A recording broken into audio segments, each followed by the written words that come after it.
Don 6:45க்கெல்லாம் வந்து பார்த்திங்கன்னா வாங்கிட்டு வந்தேன். புது யூனிஃபார்ம் போட்டுட்டு கீழே வந்துட்டோம். இன்றைக்குமே கொஞ்சம் மழை தூறிக்கிட்டே தான் இருந்துச்சு.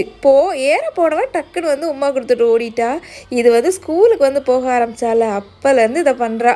என்றைக்காவது ஒரு நாள் மிஸ் ஆச்சுன்னா அவ்வளோதான், வந்ததுமே சொல்லுவாள், எனக்கு அதே நினைப்பாகவே இருந்துச்சுமா, எனக்கு ஒரு மாதிரியாகவே இருந்துச்சு, நான் உன்னை ரொம்ப மிஸ் பண்ணேன் அப்படின்லாம் சொல்லிக்கிட்டு இருப்பாள். வந்ததும் கட்டி பிடிச்சி உம்மா கொடுத்தா தான் அவளுக்கு நிம்மதியாகவே இருக்கும்.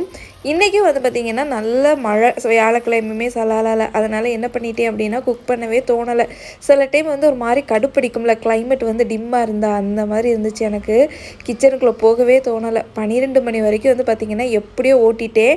அதுக்கப்புறம் மணியை பார்த்துட்டு தான் அச்சோ 2 மணிக்கு எல்லாருமே வந்துருவாங்கன்னு சொல்லிட்டு கடகடன்னு சமைக்க போயிட்டேன்.